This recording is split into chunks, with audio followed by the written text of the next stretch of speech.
Guru Somalaing Pardede lahir tahun 1832 di Luban Jabi-Jabi, Bali Diraja, yang sekarang menjadi ibu kota Kabupaten Toba Samosir, Sumatera Utara.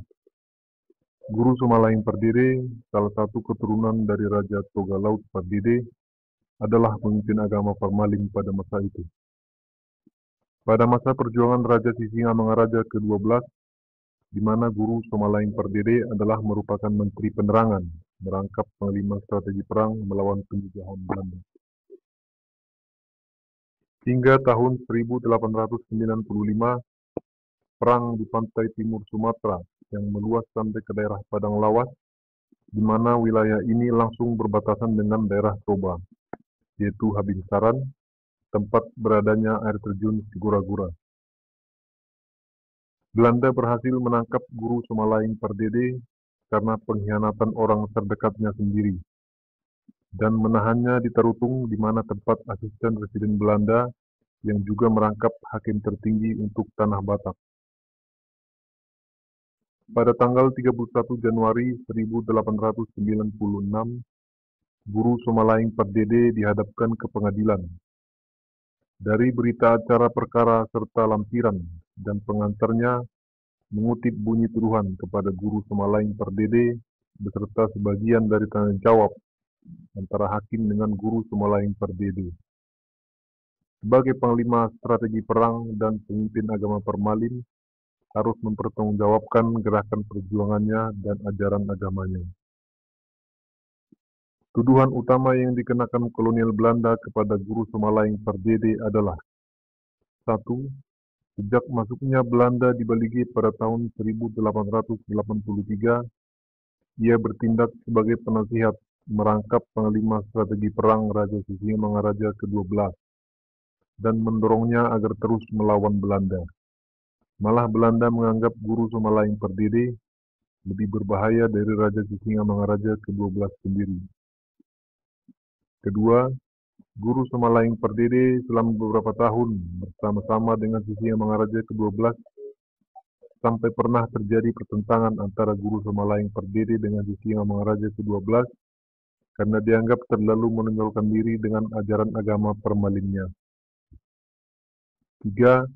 Guru Somalaing Pardede dituduh menghasut rakyat dengan doktrin-doktrinnya di setiap daerah yang belum dikuasai Belanda hingga memasuki daerah-daerah kekuasaan Belanda agar rakyat mengadakan perlawanan terhadap penjajahan Belanda dan hanya menerima perintah dari Sisingamangaraja ke-12. Juga mengatakan bahwa tidak lama lagi akan tiba waktunya Gomponi atau Belanda terusir dari Tanah Batak. 4. Guru Somalaing begitu berpengaruh sehingga bisa melindungi Dr. Modigliani dari Italia yang sedang mengadakan penelitian kebotanian memasuki daerah di Tanah Batak. Bahwa sejak bertemu dengan Modigliani, Guru Somalaing Pardede menambahkan doktrin ajaran Parmalim merupakan pencampuran dari agama Parmalim, Islam dan Kristen dengan nama Parmalim. 5. Guru Somalaing mengaku anggini Tuhan, adik Tuhan, dan menyatakan bahwa tidak lama lagi Raja Rum akan muncul untuk mengusir Belanda. Lalu kerajaan Sisingamangaraja akan pulih dengan bantuan Raja Rum. 6. Guru Somalaing Pardede menganjurkan agar kepala-kepala adat menolak struktur pemerintahan yang diangkat oleh Belanda dan hanya menerima pengangkatan dari raja mereka sesungguhnya, yaitu Raja Sisingamangaraja, serta menyuruh rakyat agar tidak mau membayar pajak dan rudi. 7. Guru Somalaing Pardede membawa pasukannya sebanyak 60 orang untuk bertemu dengan Jakarim, pejuang beragama Islam di pegunungan Habinsaran, lalu mengadakan persekongkolan untuk bersama-sama mengadakan perlawanan serentak melawan penjajah Belanda. Dalam pengadilan pemerintahan Belanda atau asisten residen mendasarkan wewenangnya kepada keadaan perang. Menurut pasal 48 Regeringsreglement Undang-Undang Kolonial Belanda, oleh karena itu ia dapat bertindak sebagai hakim sekaligus penuntut. Berhasilnya Guru Somalaing dan kawan-kawannya dilumpuhkan pihak tentara Belanda Hal ini bukanlah menjadi akhir dari perjuangan dari pejuang suku Batak. Apalagi sewaktu diasingkan Guru Semalaing lewat pelabuhan Sibolga, dia masih sempat berpesan kepada pemuda-pemuda suku Batak, dan pesan itu dapat dibuktikan dengan adanya gerakan-gerakan pemuda-pemuda Batak yang dipimpin oleh Abdul Halim Pardede, juga keturunan saudara Guru Semalaing, Peparan Raja Toga Laut Pardede, Umar Simanjuntak dari Parsuratan, Saul Sihaan dari Lumban Gorat, Hemos Sirait dan Aman Timbul Menurung dari Porsia, Longga Hutajulu dari Laguboti, Tongguk Situmorang dari Lotung Samosir, dan banyak lagi yang tidak disebutkan nama-namanya yang ikut berjuang melawan penjajah Belanda dalam melanjutkan perjuangan Guru Semalaing. Demikian sejarah singkat perjuangan Guru Semalaing Pardede yang menurut masyarakat Tapanuli Utara, khususnya Raja Sonak Malela, wajarlah bagi pejuang Guru Semalaing dinobatkan sebagai pahlawan nasional.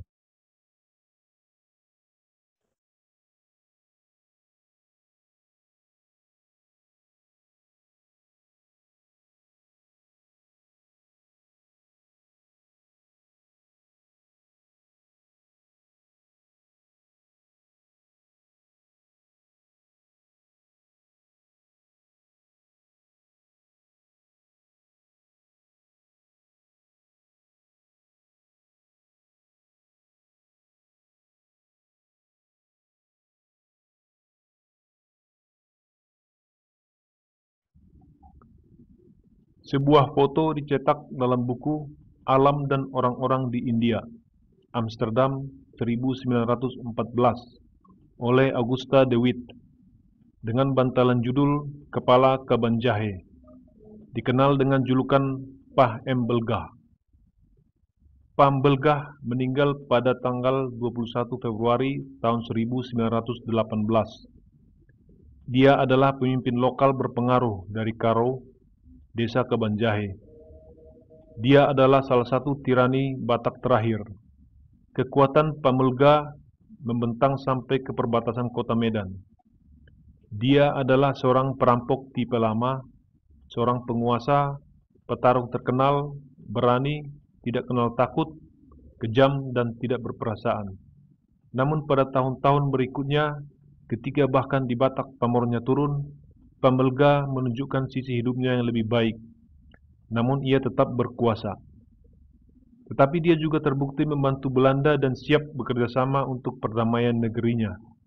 Dia adalah tokoh Batak yang hilang di tengah-tengah modernisasi. Pada awalnya dia tertutup dan selalu menaruh curiga terhadap siapapun. Tidak mau bekerja sama dalam hal apapun juga.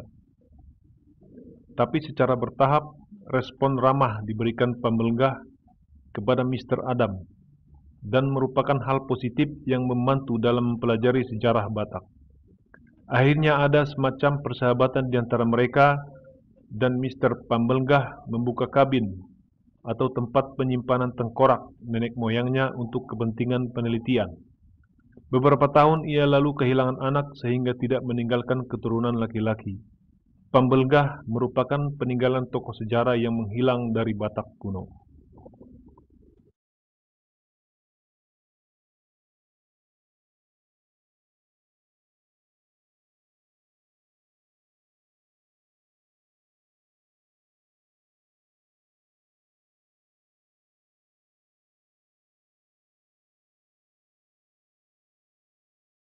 Foto Tuan Silumbak, Tuan Sorbaraja Saragih, Mermata dari Kerajaan Purba. Tuan Silumbak adalah seorang guru huta atau datu yang terkenal di Siantero, Simalungun sejak tahun 1920-an. Pada tahun 1950-an, Tuan Silumbak yang sudah adu tanding dengan datu-datu Simalungun di seluruh Simalungun sampai ke Serdang merasa batinnya chaos. Dalam diskusinya dengan guru Injil Janus Purbasiboro, yang kemudian menjadi pendeta dan eporus GKPS pertama di Haranggaol, Tuan Silumbak menemukan eureka atas Naibata Stulusada yang lazim disebutkan dalam setiap tabas atau mantra kuno. Setelah bergumul lama dengan konsep Trinitas dalam kekristenan dan penjelasan yang diberikan guru Injil Janus Purbasiboro, tahun 1950, Guru Bolon atau Dukun Besar Tuan Sorbaraja, gelar Tuan Silumbak, dibaptis menjadi Kristen. Setelah beliau beralih menjadi Kristen, maka seluruh Simalungun dan Serdang dijelajahinya untuk mengabarkan Injil kepada datu-datu yang diajaknya bertanding adu kekuatan. Dengan mengandalkan kuasa Tuhannya yang diyakininya betul, tidak ada satupun datu yang mampu mengalahkannya. Sebaliknya, para datu itu insaf dan mengikuti jejak Tuan Sorbaraja Saragih untuk memeluk agamanya. Demikianlah sejak tahun 1950 sampai 1970, kekristenan bertumbuh di daerah Serdang sampai ke Simalungun Atas dan Jahei, atau Raja Kahian dan Silo Kahian. Sejak itu, komunitas Kristen suku Simalungun bekas penganut agama suku di daerah mengalami peningkatan yang sangat pesat. Cucu Tuan Sorbaraja yang menjadi pendeta adalah Pendeta Daniel Saragih, mantan Preses Distrik 7. Pada saat upacara peresmian Museum Simalungun 1939, di Pematang Siantar beliau bertugas sebagai datu yang menabari atau ritual mengusir roh-roh jahat, dan banyak penjelasan beliau tentang hadatuan Simalungun yang dicatat para batakolog Eropa. Sejaman dengan beliau adalah Guru Raya Ibrahim Purbasidasuha. Berbeda dengan Tuan Sorbaraja yang memeluk agama Kristen, keturunan Tuan Bajalingge ini memilih Islam sebagai keyakinannya. Saudaranya yang lain memilih agama Kristen.